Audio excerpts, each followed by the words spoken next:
Tengo más santos en estrellas que en tu radio. Te das un sermón que no consideraste sabio. No evitas el cajón, pero si sos pillono este guacho. Te colgo la oportunidad por no contar con saldo. La mentira es dócil si tu dosis es un trago. Tienen trabajo pero siguen pensando cual vagos. No son creyentes pero ¿dónde está el calvario? La única cruz que visitan es la de un perro enterrado. En esta pista es Doom como antagonista. Lo que no vale nada para otros es reliquia. Ey bicha, no pienses que esos chispas te tratan de confites al precio del carisma. Menos barras que utilísimas, yo simple utilísima. Que está en crisis el rap es por mis barras críticas. Anticrítico, que piensa que hacer música es hacer política. ¿Cuántas veces con hambre diste un abrazo? ¿Cuántas veces con miedo diste ese primer paso? Hay tantos errores que aprendemos de ese fallo. ¿Vamos a arrancar? Dale, Chela, cuando quieras. Dale, ya está grabando. Bueno, vale. Muy buenas noches, amigos del Galpón. Estamos en el episodio número 2 de la segunda temporada. ¿Cómo andan, Enzo? Hola, Chelito, ¿cómo andás? Chelo. Leandro. Hoy estamos con una personalidad de la ciudad de Paraná muy importante que nos hizo el lugar para empezar a grabar con nosotros. Paranaense por opción. Pero bueno, ahora de la ciudad de Paraná. Sí es un personaje muy importante, que ya se van a enterar, pero la verdad con una trayectoria impresionante y bueno, lo trajimos. La verdad que como siempre destacamos de muchos de estos personajes que para nosotros parecen, digamos, inalcanzables, que los llamamos y enseguida dijo que sí. Y bueno, está acá, así que bueno, no sé, ¿querés presentarlo, Leandro? Tenemos el gusto de estar con Rubén Bouglot. Bienvenido, Rubén. Bueno, muchas gracias por la invitación. Es un gusto estar con ustedes. Como decía acá el compañero, no soy inalcanzable para nada. Soy paranaense por adopción, Sí. como tantos Estuvimos viendo un poco la biografía y bueno, es nacido en Las Achiras. Exactamente, la Achira, departamento de Uruguay. Uruguay. Luego un paso por Colón, estudiando el secundario en la escuela agrotécnica. Soy agrónomo, para variar. Luego en Concepción, Uruguay, donde trabajé, estudié historia. Pasé también brevemente por el Chaco, ejerciendo la docencia, y finalmente recalé en Paraná, donde le radiqué definitivamente. Mucho alumno intruyendo, ¿no? Sí. Chicos y grandes también. Sí, en general yo trabajé en el secundario, tanto en el Chaco como acá en Paraná, el nivel secundario, salvo algunas incursiones en alguna diplomatura, como por ejemplo Historia del Río, nivel superior, pero en general toda mi carrera fue docente en el secundario. Rubén, ¿cuándo arrancó el bichito de la investigación? Mira, el tema de la investigación viene de siempre, desde la época. En realidad yo trabajé en periodismo antes de estudiar historia. Es decir, eso fue mi primer trabajo en periódico, así que ahí incursioné en todo lo que era investigación y eso, más que nada porque yo hacía notas y hacía, algún tipo de investigación muy breve, y de ahí deben estudiar historia y de paso investigaba, así que fue de toda la vida, ¿no? El tema de la investigación, si bien no tengo investigaciones muy profundas, muy digamos, de gabinete o académica, dediqué en algunos temas que consideré que no estaban muy trabajados en la historia de Entre Ríos, fundamentalmente, a investigarlo. Digo, tengo 3 o 4 investigaciones, nada más, ¿no? Y no nada menos. Nada Nada más y nada menos. Y además una novela también. Sí, Bien. entre otras, bueno, eso es lo último. La última etapa. Donde sí, trabajé, que tiene que ver con la historia, porque es una novela histórica, vinculada a hechos históricos reales, verdaderos, y con Bien. todos los condimentos de la ficción también. Exacto. Rubén, ¿y cuándo viniste a Paraná a radicarte? Yo vine a Paraná en el año 88. Vine porque un conocido, un amigo de Concepción, Uruguay, lo nombraron funcionario acá en Paraná, en la dirección de cooperativas, Y yo estaba en el Chaco, trabajando ya, Ajá. pero bueno, No hiciste, digamos, Colón, Paraná y eso, no. Colón, Concepción, Uruguay, Chaco, para. Ok. Y él un día me convoca, me dice, necesito a alguien que conozca, o soy agrónomo, de cuestiones agropecuarias, de cooperativas agropecuarias y qué sé yo. Y bueno, me conocía, me dice, no que venís que para nada, qué sé yo. Y bueno, yo allá en el Chaco estaba trabajando en la docencia, pero haciendo suplencias, ¿no? Porque en esa época era muy difícil insertarse en el sistema educativo acá en la provincia cuando uno se recibía. Había que vivir años haciendo suplencias para luego empezar a titularizar. Bueno, en el Chaco me ofrecieron 6 horas ahí, si bien suplente, era interesante. Así que me fui allá y de allá me vine acá con ese contrato que era bueno en la provincia. Y, Un cargo de algo? no, contrato como en esa época se llamaba asesor. Sí, claro, está bien. Contrato de servicio. No era un cargo político. Pero le permitía también empezar a buscar también alguna horita. Dar clases. Que ahí empezó a dar clases. Claro. A partir de ahí me quedé con el cargo en la provincia, más la escuela de clases que di en un par de escuelas secundarias acá en Basario Busto primero, acá en el barrio del Sol, Ajá. y luego en la nocturna, que ahí concentré todas las horas, que eran las horas que podía dar como empleado público. Y bueno, y estuve un tiempo en la dirección de cooperativa, después pasé a distintas áreas de acción social, hasta que terminé en el Archivo General de la provincia, que era el ámbito más amigable para mis intenciones de investigar y estar en contacto con temas históricos.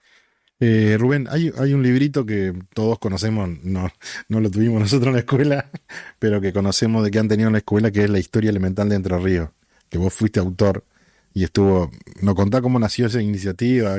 Sí, justamente eso, todas las cuestiones son casualidades o casualidades. Yo vine desde el Chaco acá y cuando empecé a trabajar en la escuela, en el primer año, historia, justo se estaba implementando la transformación curricular, estamos hablando del año 90. Y yo fui a una casa que tenía una editorial que había editado la enciclopedia Entre Ríos. Arocena era el dueño de esa editorial. Y fui a comprar la enciclopedia porque yo tenía que dar la historia de Entre Ríos en primer año. Y nosotros, obviamente, el profesorado de historias de Río, nada. Se estudió Urquiza y nada más. Y bueno, entonces me fui a instruir, a comprar material para dar clase, y el director de la editorial me dice, yo tengo un proyecto de hacer un manual para la escuela de historia de Entre Ríos, ya estoy preparando la geografía y digamos, la idea es convocar a alguien que escriba sobre eso. ¿No te animás? Me dice, y yo le digo, y sí, yo me animo. Y así empezamos. Estuve como un par de años escribiendo, digamos, este manual, y que salió un interesante material que se usó muchísimo. Muchísimo en la escuela. Hasta que digamos, se reformó la ley de Educación Nacional y bueno, aparece la Ley Federal de Educación, que transforma todos los diseños curriculares de todas las escuelas del país, y ahí se elimina la historia de Entre Ríos en primer año. Entonces el libro quedó fuera de juego. Bien, bueno, pero durante hasta el 1995 más o menos. Ya estaba en el archivo, sí. No. En el archivo yo ahí trabajé en el archivo, sí, investigando, pero no, en el archivo en el 2007, 2008 fui al archivo. ¿No? En ese momento estaba. ¿Hubo alguna de estas investigaciones, no sé si para hacer el manual o para alguna de otras cosas, que te haya sorprendido mucho o que te haya... o sea, que como que no lo sabíamos y encontraste o en el archivo o en esa investigación? El manual es más bien una recopilación de bibliografía que existía hasta ese momento, la enciclopedia propia, y complementada con algún material de investigación en el archivo para complementar el libro, porque tiene varios aspectos que uno profundiza. Me imagino que debe haber documentos que vos decís, mirá, ¿qué es esto? Pero lo más, sí, hay documentos que por ahí aparecen, que están perdidos, poco utilizados. Sí, ahora no recuerdo bien. Pero el trabajo que más podríamos decir original y que yo lo encaré precisamente por eso, fue el de la historia del radioteatro, que eso se hizo mucho. Y después, porque hubo un proyecto que era del Consejo Federal de Inversiones, que acá aplicaba el programa de identidad entrerriana, en donde convocaban a todo tipo de inquietudes artísticas, culturales, etcétera, a presentar proyectos. Y yo presenté un proyecto de hacer un trabajo de investigación sobre el radioteatro, que no había nada. El radioteatro en Entre Ríos. Sí, pero que no había nada en el país. En el país. Y en ese momento me encontré con que en Buenos Aires, Mercedes Di Benedetto estaba, que una experta en radioteatro y eso, estaba preparando un libro sobre radioteatro, pero en Buenos Aires. Y justamente ella, el libro que yo hice salió antes, así que ella me cita. Claro, bien. Era el único libro sobre radioteatro que había en ese momento. Ahora hay de varias provincias. Pero es sobre Entre Ríos. Pero no había investigaciones sobre radioteatro así en Entre Ríos. Que tenía la dificultad de que había muy poco material de archivo sobre radioteatro. Que no había, los archivos de las radios eran muy pobres. Escalámica referencia al ET14. Claro, yo trabajé sobre las 3 emisoras AM que hacían radioteatro en profundidad, que es el ET14, el ET11 Concepción de Uruguay y el ET15 de Concordia. Pero los archivos de la radio tenían poco material.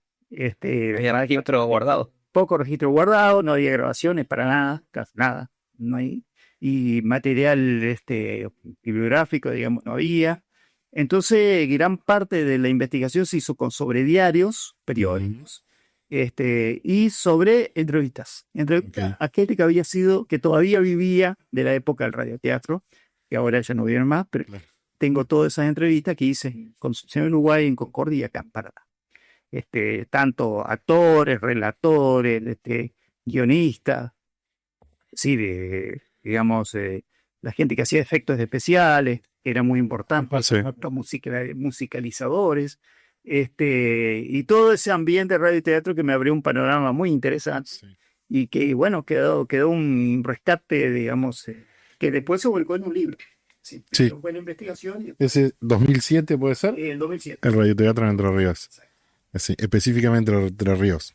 ¿Tomaste distintas ciudades? O sea, no, tomé las 3 ciudades. Las 3 ciudades que tienen la radio.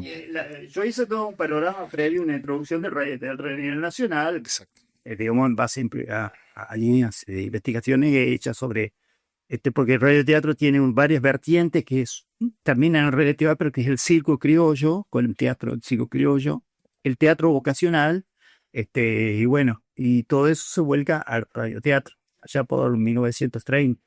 Y acá en Entre Ríos llega el radioteatro local en el 45, cuando llegan las dos emisoras nacionales, que son el ET14 y el ET15. Por eso yo me centré hice un recorte y me centré en...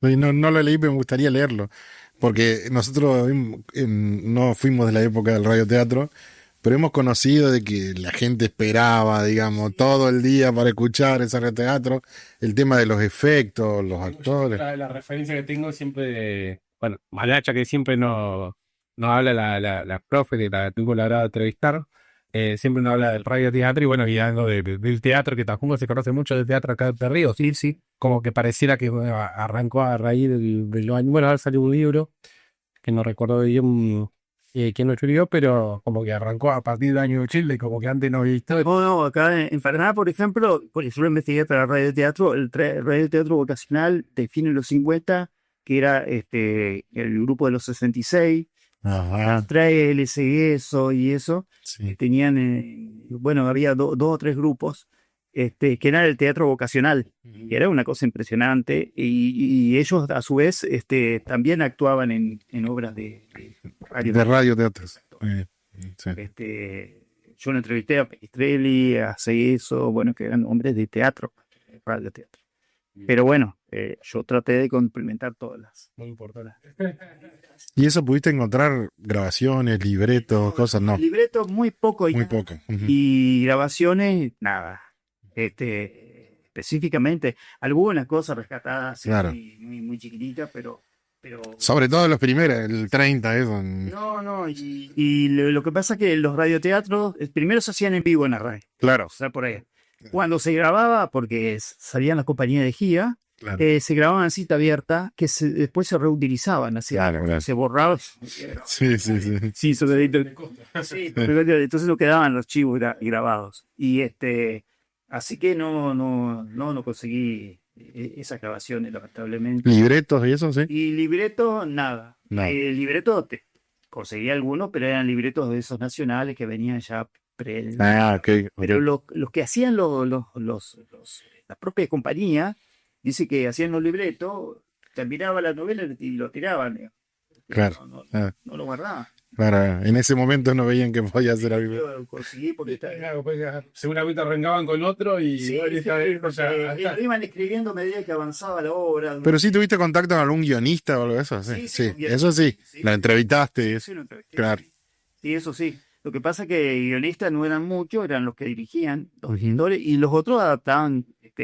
Yo entrevisté a la única gran guionista, que no me va a salir el nombre ahora, de Concepción de Uruguay, la María de Galoto, Marisa Allende. Marisa Allende era el seudónimo, que fue la gran guionista, una de las pocas grandes guionistas entrerrianas de radioteatro que yo la entrevisté, que ella escribía para la radio LT11 de Concepción de Uruguay y después mandaba a Buenos Aires, a Radio Buenos Aires, que pasaban los radioteatros que ella escribía. Ella escribió durante 12 años obras de radioteatro del año 55, 56, cuando le echaron del profesorado de la escuela normal. cuestión política. Todo perdido. Entonces, como se quedó sin trabajo, empezó a escribir guiones de radioteatro y hasta el 65, 66 vivió de eso. Ella y su esposo, que era Roque Galoto, que era un hombre de teatro. ¿Había incumbencia política en esos teatros también o no? ¿O se mantenían? Sí, había. Lo que pasa es que había muchos géneros de radioteatro, muchos subgéneros. Exacto. Ajá. Es decir, estaba el radioteatro de aventuras, gauchesco, de temáticas gauchescas, radioteatros de tipo romántico, como los escuelas. Claro, Digamos, claro. era escritor de radioteatro. Claro. Santa Cruz también era Ajá. actor de radioteatro y después hizo teatro de televisión, telenovela. Las mismas las adaptaban del radioteatro a la La telenovela. televisión. Por eso en Buenos Aires ya el radioteatro empieza a declinar hacia el año 70, por ahí ya. Ok. Con el boom de la televisión. Te compite con la televisión. Acá en Entre Ríos, como llegaba más demorada la televisión, entonces hasta el 75, 76 todavía era importante. Claro.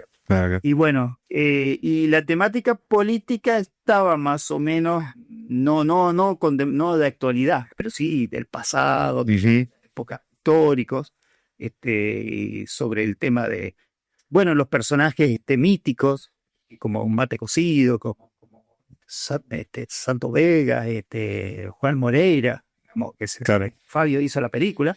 Bueno, de alguna manera tenían contenidos políticos. Claro. Pero no político.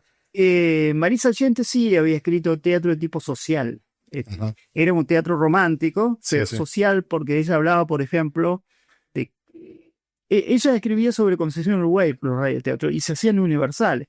Por ejemplo, cuando hubo la inundación en el año 59, bueno, ella escribió un radioteatro vinculado al problema que tenían las familias cuando volvían de su casa después de haberse inundado la casa. Claro.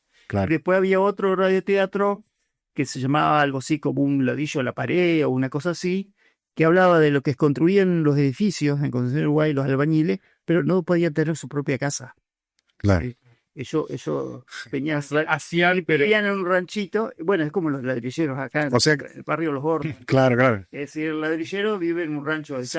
Es la verdad. Bueno, eso no. O sea que sí tenía contenido social, digamos, bien, claro. Seguro. Y en los demás radioteatros de las demás ciudades tenían la idiosincrasia de cada ciudad.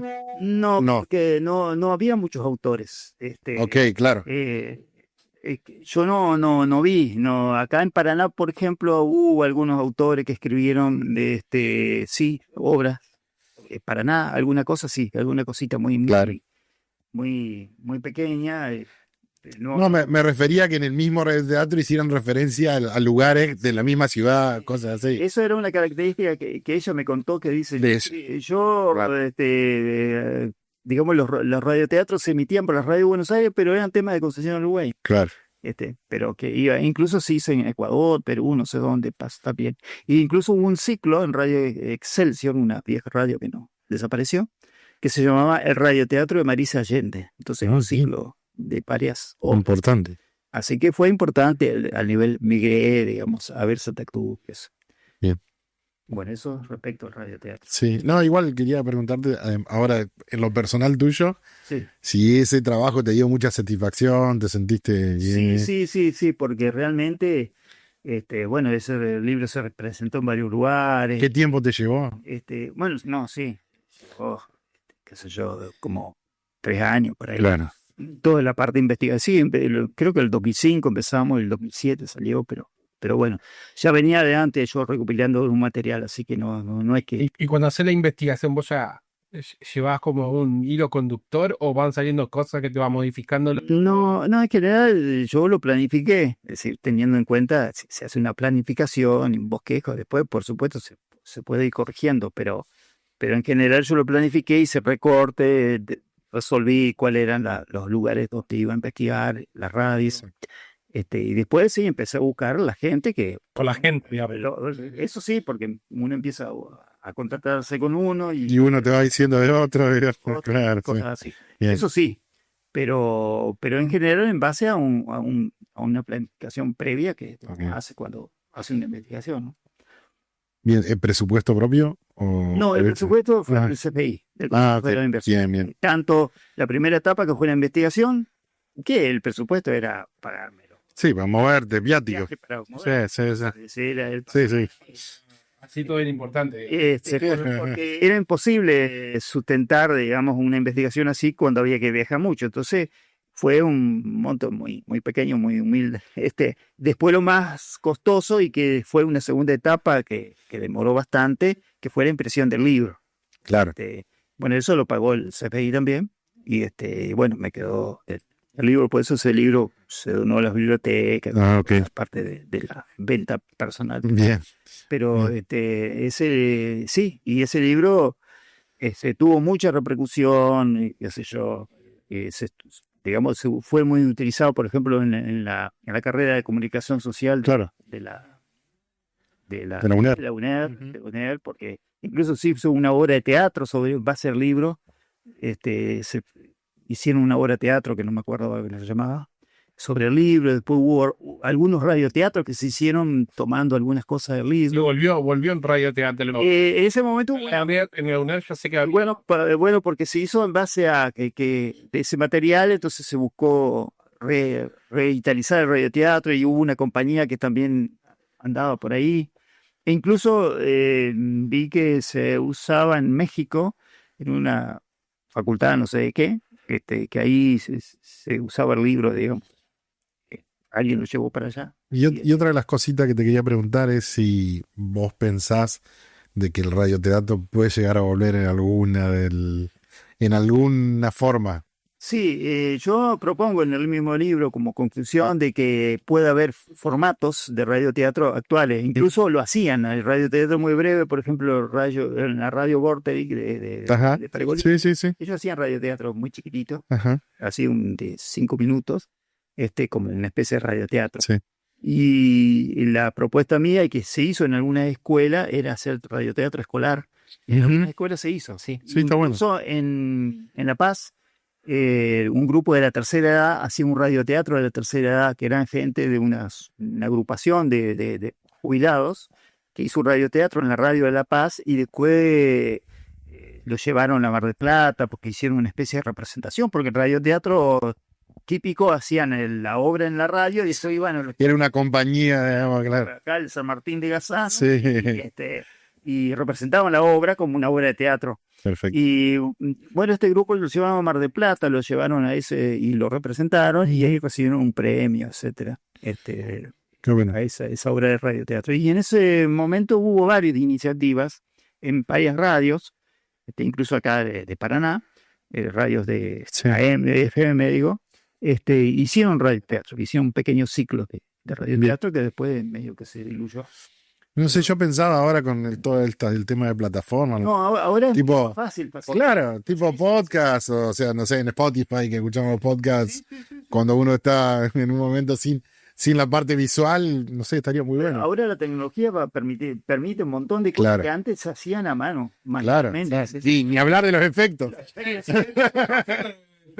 No, Habría sido tipo muy especializado porque Los efectos manuales, ¿no? obviamente tiene que haber un ensayo. Sí, pero los efectos de sonido eran todos totalmente precarios.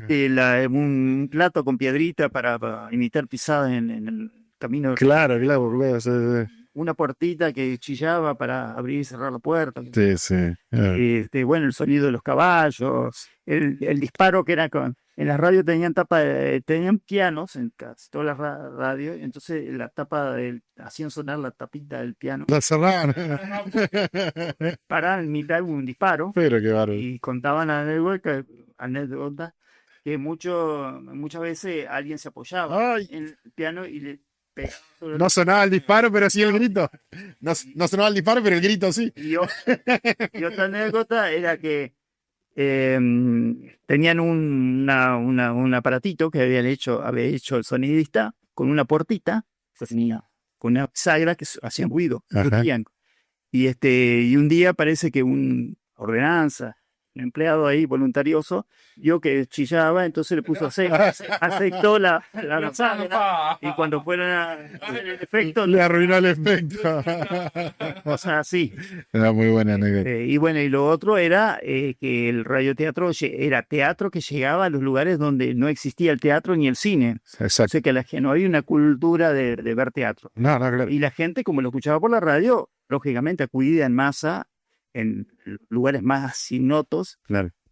pero cuando entendían el lenguaje, muchas veces se tomaba muy a pecho las escenas, y especialmente de los personajes malditos del radioteatro. Sí, se enojaban y Se todo eso. enojaban Claro. y tenían que salir disparando porque los acosaban, los cascoteaban, se daban al malo del radio. Qué bueno, Y que siguió pasando con la misma televisión eso. Sí, sí. El personaje de y gente que no admite la crueldad del Bueno, personaje. los personajes crueles del radioteatro eran hostigados a la salida de los radioteatros, tenían que salir por otro lado, porque no, los hostigaban la gente, o si no, los insultaba desde el auditorio cuando hacían escenas de ese tipo. Y así, a contrapartida, el héroe era visualizado plenamente. Sí, sin duda, sin duda. Y bueno, y lo otro era que la diferencia entre lo que inducía las voces con el rostro de las personas real. Claro, digamos. claro. Sí, la chica bonita que Sí. fue presentada después cuando aparecía en vivo no era tan... Había un famoso de Buenos Aires que, no me acuerdo, sí, cuando lo conocieron personalmente se querían morir. No eran así, el galán, que tenía una Había- voz muy, muy interesante. Había mucho trabajo de la imaginación. Pero claro. físicamente no lo era. Y en otros casos, el que iba a actuar no era el mismo que actuaba en la radio, porque por alguna razón él ponía las voces, pero no iba, y Claro. viajaba a otro. Ah, ok. Bueno, toda esa gestión. Exacto. Esa investigación o ese terminó ahí, digamos, cerraste con el radioteatro, Yo cerré eso, sí, pues después Ajá. encontré más material, pero pero ya no se justifica, está cerrado prácticamente. Sí, sí. Y empezaste después a ver que tengo.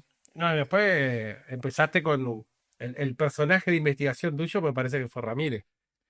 O sea, Pero, cortante. Ramírez fue bastante posterior. Mira, yo tengo Mariano Fragueiro y Sí, la sí, Constitución Económica. Próximo, ese fue el próximo porque ahí sí eran muchos años que yo estuve rescatando Ajá. a Fragueiro como economista, porque yo tenía material ahí y justamente Mariano Fragueiro fue el primer ministro de Economía o de Hacienda en ese momento de Urquiza. En 1850. Fue antes de ser presidente, cuando fue encargado de la Confederación, y luego en la presidencia continuó Fragueiro como ministro de Hacienda, que era un economista destacadísimo, uno de los grandes economistas de Argentina del siglo XIX, totalmente desconocido, Claro, o poco poco conocido. poco reconocido además. que tiene varios libros sobre economía, sobre bancos, estuvo trabajando digamos, organizando el Banco de Chile. Bueno, era cordobés, pero vino acá como ministro de Hacienda de Urquiza y elaboró un proyecto que era el plan económico de la Confederación, el Estatuto de la Hacienda y Crédito Público se llama, que es que yo lo publiqué completo, original, que es un verdadero tratado de economía, de planificación económica, notable, y que no funcionó por una cuestión de que Buenos Aires se separó de la Confederación y se quedó con la renta de la aduana. Claro, sí. El plan no funcionó. No había dinero. No había dinero, no había Claro. una plataforma, pero, o sea, un supuesto que Fragueiro lo puso como justamente rescatar la renta de la aduana para aplicarlo, digamos, a su plan económico, que después no funcionó. Muy Él- interesante. Él creó el Banco Nacional de la Confederación, que era un banco estatal, Ajá. con sucursales en cada provincia. Se creó el de Paraná y Rosario, pero después quedó ahí. Fue la primera vez que se emitió moneda a nivel nacional, porque hasta ese momento las monedas eran provinciales o de los bancos privados. Claro. Y bueno, el banco emitió moneda, digamos, de De curso nacional sería. curso nacional, el Claro. curso legal nacional, Ujú. tratando de unificar la moneda, Sí, que después se devaluaron, claro. hubo todo un problema. Sí. Pero el plan era muy interesante, aparte el tratamiento impositivo también era algo muy, muy original para la época, y de alguna manera rescataba la política económica de la época de Rosas, digamos, Claro, a pesar de que él había sido exiliado en la época de Rosas, claro. pero rescataba un poco todo eso. Bueno, interesante también un tratado económico Sí.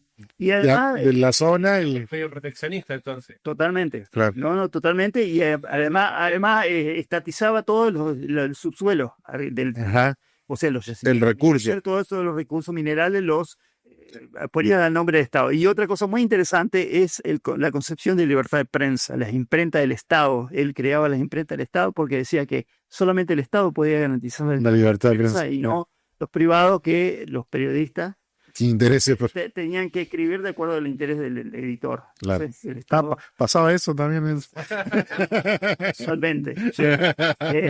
Bueno, y además por eso yo le llamo al libro la Constitución Económica, porque era equivalente a una Constitución Económica a la Claro. Constitución Política. Por eso Constitución Económica Porque además lo 1853. sancionó como ley el Congreso Constituyente, Mm, es decir, que estaba en funciones todavía en ese año. perfecto. Bueno, después el trabajo índice sintético de la toponimia entrerriana. Sí, bueno, esa fue otra temática que nos metimos ahí. Eso también fue con el Consejo Federal de Inversiones, que fue una investigación que se hizo con un geólogo, Juan Carlos Bertolini, que seguramente lo conocerán o no. Me suena. Está en el sur, Sí. en los hielos del sur. Pero era un proyecto que teníamos hacía bastante tiempo de investigar o de actualizar todo lo que eran los topónimos de la provincia de Entre Ríos. Es decir, todos los nombres que aparecen en el mapa. También hicimos Claro. un corte de limitarnos a los nombres que figuran en el mapa, no los otros nombres. Sí, Para investigar qué significado tiene cada nombre, claro. porque se llama así cada lugar. Bueno, Bueno, hicimos una investigación bastante... bueno, presentamos un proyecto en el 2010, nunca pasó nada con ese proyecto ante el CFI, y como en el 2011, por ahí, un año después, un día me llama y me dice, mira, acá tenemos una carpeta de ustedes, dice, que es un proyecto de toponimia, me dice. ¿Siguen interesados en eso? Y yo le digo, pero por supuesto. Y bueno, ahí empezamos con el proyecto y trabajamos primero en toda la investigación de los nombres, viajamos a los lugares, yo tratamos de determinar, aparte hicimos toda la parte de coordenadas para ubicar los lugares y una investigación histórica de cada nombre. ¿te acordás algún nombre que te haya llamado mucho así la atención? No sé, qué sé yo, Sauce de Luna, por ejemplo, es un nombre muy poético. Sí. Que se refiere aparentemente, porque eso es solamente por tradición, a una posta de un tal Luna, ¿no? Ah, Una posta que estaba en había un sauce, una posta, y el sauce de Don Luna de sería. Don Luna. Claro, ajá. Por decir un nombre así. Claro, bien, bien. Cuentan los lugares que tienen doble denominación y que, por ejemplo, qué sé yo, Villa San Marcial, Estación Urquiza, es una localidad de 2 nombres, porque Claro. la estación se llama Urquiza, pero la villa que de al lado es San Marcial. Sí. Y bueno, quedó ese estigma de Bueno, muchas estaciones que daban nombre, digamos, al Claro, pueblo, básicamente. Del dueño. porque lo que pasa es que, claro, otro caso curioso es el caso de Ramírez. Ramírez, la localidad, la estación y la localidad se llama Ramírez. Hoy en día le dice General Ramírez, Sí. pero no es por General por Ramírez, es por el estanciero que donó parte del campo para la estancia y el pueblito cuando se fundó, que era apellido Ramírez. Impresionante. Luego el agrimensor que hizo el plano le puso General Ramírez. ¿Se consigue ese libro o no? Sí, en el archivo debe haber libros. Es de 2015, sé que no Sí, está. es de 2015, pero se hizo una tirada que en realidad lo que se hizo nosotros no la comercializamos, sino Ajá. que fue hecha por el archivo de la provincia para distribuir en escuelas. Bibliotecas, En cosas así. bibliotecas. Ah, qué bueno, qué bueno. Y debe haber algunos ejemplares ahí. Eso yo no tengo. Claro, tengo no, más. me interesó mucho. Concepción del Uruguay, Arroyo de la China. Bueno, el caso de Paraná y la Baxada, Sí, sí. bueno, porque nosotros definimos lo que es un topónimo, vamos a empezar por Sí. ahí. No es el nombre No. topónimo, no, el topónimo es cómo la gente denomina al lugar, ese es el topónimo. Claro. Ahora, después vienen los artificios de que cambian de nombre y ponen un nombre. Paraná, por ejemplo, antiguamente era la Baxada, la bajada, hasta que en 1730 se crea la parroquia. Esa es la del cura Arias Montiel que hace. Entonces se llama Rosario, parroquia Nuestra Nuestro Señor Rosario del del Paraná. Paraná. Bueno, ahí empiezan los documentos oficiales a llamarle Paraná, pero la gente le siguió llamando la Bajada o la Bajada Ajá. Claro, claro. muchos años después. Y Arroyo de la China hay cantidad de documentación, incluso oficial, que le llama Arroyo de la China, mucho después de que Rocamora bautiza, digamos, a la villa como Concepción de Uruguay. Y sigue llamándose Arroyo de la ¿Y China. las achiras, sabe por qué? Y las achiras, porque hay achiras. Sí. Esa es fácil. Claro. Hay un arroyo que bueno, predomina en las achiras. No, Ah, pero el origen del nombre es una estancia que pertenecía a Urquiza, claro. que tenía varias estancias, un montón. Bien. Una de las estancias era las achiras. Y bueno. Sí, ese me reinteresó, así que voy a ver si lo puedo Una conseguir. consulta por ahí, ya no tanto sobre la obra, sino a nivel personal. Yo una profesora de literatura que decía que más, hablando de los escritores, ¿no? Que más allá de la trama de sus libros, un escritor siempre tenía un tema, como un hilo conductor. Podemos decir que en Entre Ríos, que la cuestión entrerriana es tu tema, por las obras que estamos conversando, que hemos visto, y otros proyectos que también hemos visto que tenés, es como que siempre está presente en la provincia o... No, mi tema es que la historia, como la literatura, todo eso, pero fundamentalmente la historia se debe escribir desde el lugar donde uno está situado. Entonces, pero no solamente la historia de Entre Ríos, sino la historia nacional y la historia del mundo, ¿no? Es decir, la visión que uno tiene que tener la historia es la visión desde el lugar donde uno está. No, porque si no, uno está mirando la historia argentina desde París, por ejemplo. Claro. Entonces, que eso es lo habitual. O desde Buenos Aires, la historia argentina vista desde Buenos Aires. No, cada lugar puede tener una versión distinta de esa historia. Entonces, pero para empezar hay que rescatar la historia local. La historia local, regional, provincial.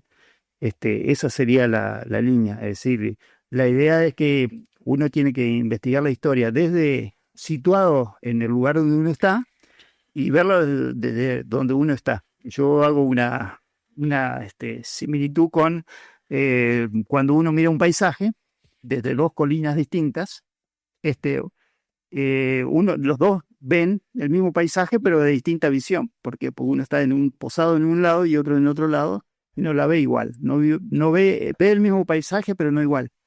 Y bueno, la historia también, no es lo mismo ver la historia argentina desde Entre Ríos que desde Salta, por ejemplo. Entonces, pero lógicamente hay que empezar con la historia más local para tener una idea acerca de la historia nacional y regional. Y además porque en cada lugar pasó la historia nacional. Es decir, la historia nacional, la historia argentina no pasó solamente con hechos que pasaron por Buenos Aires. Claro. Incluso son muy pocos los hechos que pasaron por Buenos Aires de la historia argentina. Claro. Pasaron por todo Exacto. el sur, digamos, el río de la Plata. Sí, sí. Por eso la idea es rescatar eso, esa visión de la historia que no es un provincialismo solamente, que no es mi idea. Bien. Bueno, y después, ¿qué tenemos? Directamente El de Francisco a Ramírez. Francisco Ramírez, 200 años. Lo que pasa es que con el tema Ramírez yo tengo no más, digamos, un trabajo anterior. Esto fue convocado en el año 98 para determinar el lugar donde habían sido enterrados los restos de Ramírez, la cabeza de Ramírez, Ajá. Francisco Ramírez. Sí, sí. Que se hizo un equipo ahí en ese momento, en ese año 98, porque, bueno, el gobierno de la provincia quería hacer algún rescate histórico. Y bueno, yo investigué en Santa Fe, en Córdoba, en los distintos archivos para ver si había algún tipo de indicio acerca de dónde habían sepultado la cabeza de Ramírez, que habían sido trasladadas a Santa Fe y expuestas en la plaza de Santa Fe, y luego sepultada en algún lugar que los autores diferían de qué lugar. Bueno, yo hice una investigación sobre eso, que quedó ahí como una investigación. Hubo una idea de hacer algún tipo de excavación arqueológica, pero no se llegó a hacer. Y bueno, eso quedó ahí como material. Y después en el año 2020, 2019, cuando llegaban el bicentenario de Ramírez y de la República de Entre Ríos, con el doctor Jorge Busti, que había sido gobernador en aquel momento, bueno, un día me llamó y me dice, ¿por qué no hacemos algo por Ramírez, que vienen los 200 años, etcétera, etcétera? Que eso quedó pendiente, dando vuelta. Y bueno, se armó una comisión con varias personas, y bueno, trabajamos sobre el tema Ramírez, buscando hacer distintas actividades en homenaje a Ramírez, entre otros, un libro que se hizo un trabajo de interpretación novedosa sobre Ramírez, sobre los reglamentos, el significado de los reglamentos, etcétera. Fue un trabajo interdisciplinario porque participaron historiadores, abogados, etcétera. Claro. Y bueno, se salió un lindo trabajo sobre Francisco Ramírez que salió en un libro y luego se hizo una película, un cortometraje, y también se representaron obras de musicales. Exacto. Y para esa oportunidad, es decir, por los dos aniversarios, los 200 años de la República de Entre Ríos y los 200 años de la muerte de Francisco Ramírez, que fue el 2021. Bueno, te contamos afuera de cámara que uno de nuestros compañeros, amigos, fue el que hizo la música del musical Ramírez en esa ocasión. Sí, que lo entrevistamos acá. Lo entrevistamos, por supuesto. Bueno, algo que tenemos que contar, nosotros fuimos a la escuela juntos, por eso tuvimos la profesora de literatura que decía él es la misma que tuvimos. Y bueno, Eduardo Retamar, que fue uno de los entrevistados, que fue el que hizo la música, fue con nosotros en la escuela también. Sí, fue un trabajo muy lindo. Trabajamos bien y hicimos charlas en toda la provincia, digamos. Fuimos Es como, Concordia, aparte de Ramírez, es como el personaje entrerriano. Sí, es un personaje también polémico en algunos sentidos, polemizado más que nada, y poco rescatado a nivel nacional.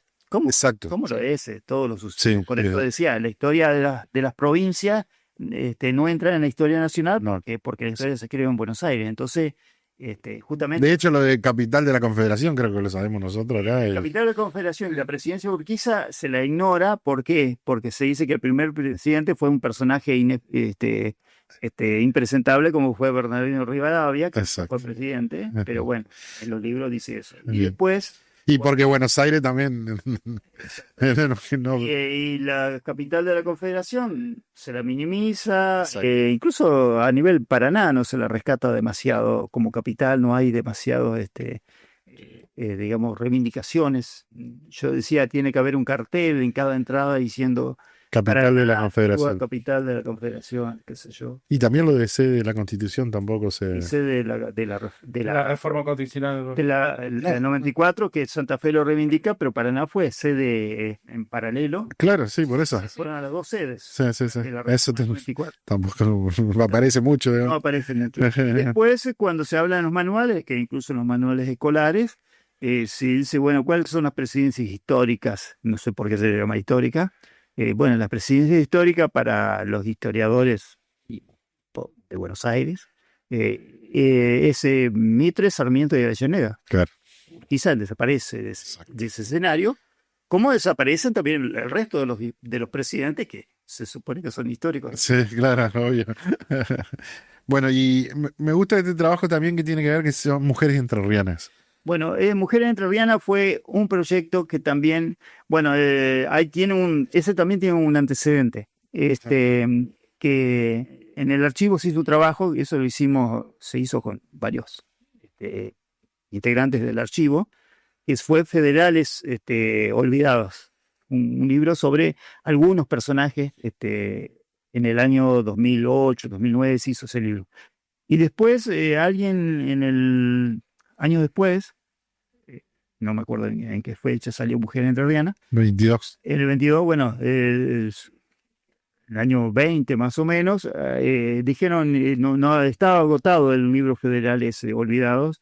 Entonces alguien dice, vamos a reeditarlo, dice que lo podemos ampliar, qué sé yo. Y yo propuse, porque en lugar de varones, porque eran todos varones, hacemos un libro con mujeres olvidadas. Claro. Mujeres, Federal Olvidado, Mujeres Olvidadas. Y bueno, después cambió de nombre, hicimos el trabajo que quedó dormido, lo hicimos en el 2015 eso, ¿no? Ese trabajo. Después quedó ahí archivado porque no se publicó. De mujeres entrerrianas. Bueno, Historia de mujeres con varios autores que fuimos convocando desde el archivo de la provincia, y algunos de nosotros que intervinimos, rescatando historias de mujeres de la provincia, algunas, quedaron muchas en el tintero, pero bueno, hicimos una selección. Buenísimo. ¿Es como una compilación? Son varios artículos, uno sobre Tadea Jordán, el otro sobre la Delfina, otro sobre la primera maestra jardinera de Entre Ríos, que fue las tres primeras maestras jardineras. Una fue Macedonia Mabet, de acá de Paraná, que fueron las primeras maestras jardineras del país. Empezaron como jardineras y son de Entre Ríos. Una de Gualeguaychú, la otra de Nogoyá, creo, y la de Paraná, que es Amabet. Genial. Y después otra sobre la primera médica, que es Cecilia Grierson, pero que residió en Entre Ríos muchos años, porque tenían campo los Pierson en departamento de Uruguay. Y bueno, en Concepción del Uruguay se ve muchas cosas de ella. Sí. Lo que pasa es que Teresa Rato es la primera maestra uruguayense, es la primera médica uruguayense, sí. Pero antes de ella fue Cecilia Grierson, que no era uruguayense, pero vivía ahí, claro. De nacimiento, pero que vivió muchos años en Genacito, el distrito de Genacito, en la estancia de los Grierson, e incluso ejerció de maestra cuando era chica, antes de estudiar medicina, ahí en la zona. Después fue a Buenos Aires a estudiar medicina. Bien. Y bueno, rescatamos esa biografía, y después la primera ministra, que fue mujer de Latinoamérica, que fue ministra de Educación acá en Entre Ríos, en el gobierno en 1950. Fue ministra de Educación y fue la primera mujer ministra de toda Latinoamérica. Sí, muy interesante, Rubén, todos los libros, la verdad que es muy interesante. Y son, ojalá la gente pueda llegar a... Tratamos de rescatar cosas que no... O hagamos una segunda edición de todo. Están trabajadas. Es que no, muy bueno. Pero llegamos a lo último, a tu último trabajo, que ya no tiene que ver, o sí, un poco con la historia y un poco con la literatura. Escribiste una novela.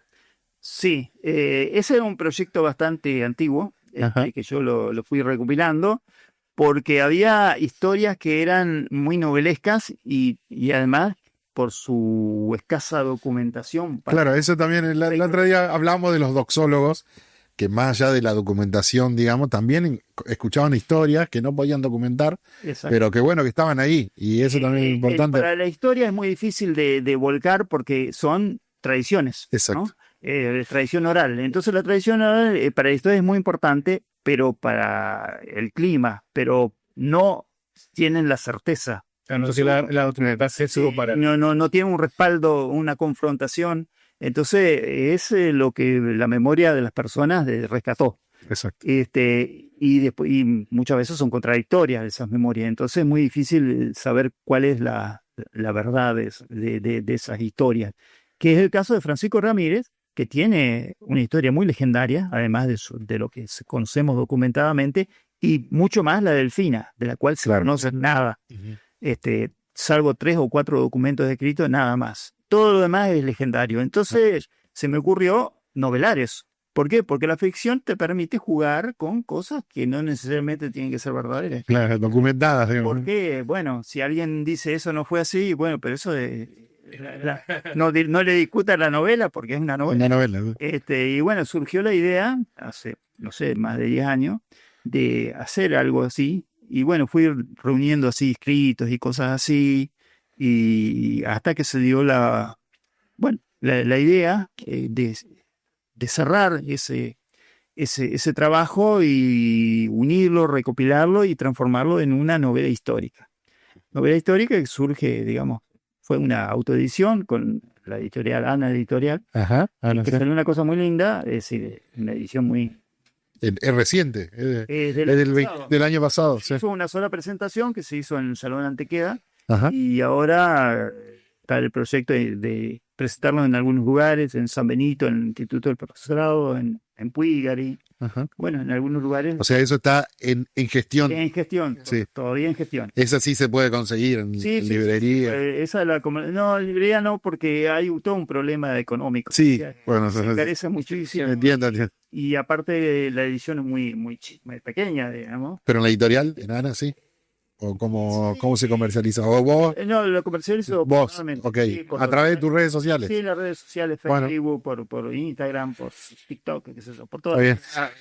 Por eso le decimos a la gente también que quiera, digamos, que busque las redes. Y es un libro que ha tenido muy buenos comentarios en quienes los han leído, así que les han gustado. Han tomado, digamos, el libro para leerlo en vacaciones, en las playas. Claro. Me mandaban fotos de Mar del Plata, de Brasil. Qué bueno. Y esa es tu satisfacción. Claro, entonces parece que gustó el libro, que es entretenido, e incluso lo están usando en algunos lugares, en las aulas, para los chicos, para leer, digamos. Qué bueno, sí. Que de alguna manera, yo lo digo, es un desafío leer el libro y después confrontarlo con los hechos históricos. Claro. Para descubrir qué es lo real y qué es lo ficticio. Es una novela. Ajá. Lograste amalgamar ahí el rigor histórico con la libertad sí, creativa. Porque rigor histórico está. Claro. Es decir, lo que está documentado está tal cual, digamos, con un lenguaje novelesco.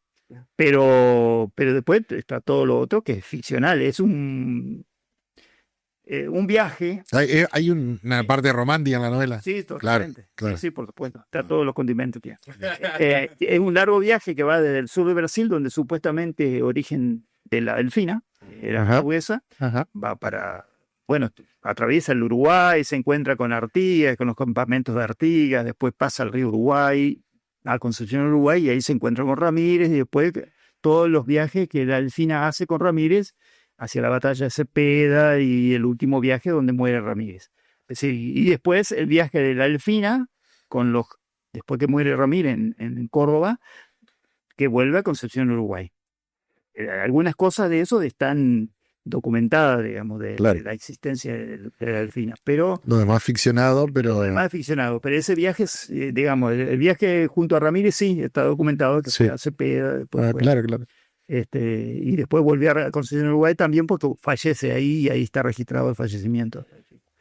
Y bueno, es una novela que puede servir también fines educativos, es decir, si bien tiene cuestiones románticas, todo ese tipo de cosas, no tiene un lenguaje. No, claro. No, pero por el romance justamente de la delfina. Muy bueno. Sí, trata toda la parte de romance, sí. Claro. Bien. Y después estás incursionando también en las redes y vi que tengo un blog bastante interesante. Sí, Historia de la Solapa. Historia de la Solapa es un blog que viene en el 2006, 2007, cuando empezaron los blogs. Exactamente. Y bueno, yo siempre publiqué ahí las cosas que yo... ¿Está actualizado? Sí, vigente, porque yo escribía con una columna en el diario de Paraná, antes que fenezca. Sí. Eso te quería, tuvo como reencarnaciones, como columna, como blog, un micro en FM Universidad. Hubo un micro ahí en la universidad, en un programa que tenía Víctor Fleita, y después, bueno, dejó, y después en en el diario yo publicaba toda la semana un artículo sobre historia de Entre Ríos, más o menos siguiendo, digamos, la efeméride, qué sé yo. Bueno, hasta que y después de esos artículos los volcaba al blog para que queden ahí. Sí. Algunos quedaron en la gatera porque el diario dejó de publicar, y entonces lo estoy publicando en el blog. Así Sí. que está actualizado. También fuiste parte del portal Aprender, digamos. Y en el portal de Aprender, porque algún material que yo trabajé lo publicaron ahí, y después me hicieron entrevistas sobre Claro. distintos temas que ellos hacían entrevistas y después lo ponían en el portal. Bien. Y en algunas producciones, por ejemplo, nacional, una película que se hizo sobre caudillos a nivel nacional, Ya. lo hizo el canal Encuentro, creo que fue, en donde hicieron entrevistas en distintas provincias sobre distintos caudillos, sobre Estanislao López, sobre Urquiza, sobre Ramírez. Bueno, a mí me entrevistaron también. Bien. Que cada tanto lo reaparecen ahí en el canal Encuentro, justamente. Encima de la historia ahí de la Zarapa, sí, estuve leyendo varias y muy interesante, qué sé yo. La fábrica de camiones, lo último que tenés, sí, de la porque- fábrica de computadoras, Cervelli, calculadora. Porque todo eso, esas cosas que no se conocen de Paraná, o que Claro. por lo menos se olvidan, que acá hubo una fábrica de camiones, que hubo una fábrica de computadoras en la época que recién empezaban las computadoras, y que, bueno, lamentablemente por las políticas económicas recesivas, Los no- no, de los 80, de los 90 y a hoy. Bueno, se frustraron esos proyectos, ¿no? Un camión que era exitoso además. Se vendía mucho hasta que no les dio los costos, digamos, para competir con camiones que venían de afuera. Pero era muy interesante. Y lo mismo ocurrió exactamente lo mismo con la computadora, Cervelli. la Cerveni, Sí. que es una fábrica de motores. Sí, Cervelli, me acuerdo los motores. No, los motores de los ventiladores. Sí, sí. Es buenísimo. No, hay de taller también, motor de taller. Y bueno, era de Santa Fe, y Ajá. eso se le ocurrió en el determinado momento fabricar computadora, y hicieron una sociedad con uno de Paraná que instaló un taller, que después se prendió fuego, se incendió acá para el lado de Oro Verde. Ajá. Y bueno, ahí fabricaban la Commodore, ellos empezaron trabajando, fíjate cómo son las cuestiones. Cuando después del conflicto de Malvinas, acá se prohibió el ingreso de productos de origen inglés. Ajá. Y entonces esas computadoras que eran británicas, ellos, bueno, no podían entrar al país, entonces ellos fueron y compraban los componentes en España, creo, y acá las armaban, Claro. esos componentes, y la ponían con industria nacional, hacían toda la carcasa, todo, Claro, claro, tal, sí. pero los chips y esos componentes Unos dos ingleses. eran de origen inglés. Lo que hace Newsan, ¿no? Y sí, lo que hizo Corea cuando empezó a fabricar autos, y ahora es una potencia. Bueno, lo que hacían era comprar El ensamble. y lo ensamblaban, pero después empezaron a fabricarlos ellos. Entonces, y ponerle su nombre, Hyundai y etcétera.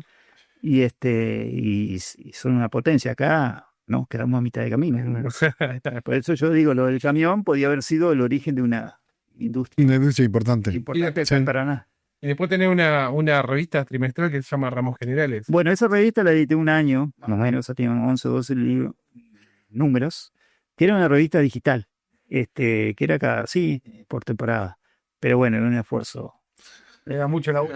Mucho laburo. Sí, porque ahí veía que eras editor, hacías el diseño, todo. Todo lo hacía. No, eso lo hacía yo. Lo único que pedía era colaboraciones de gente que me aportaban columnas, de trabajo y eso.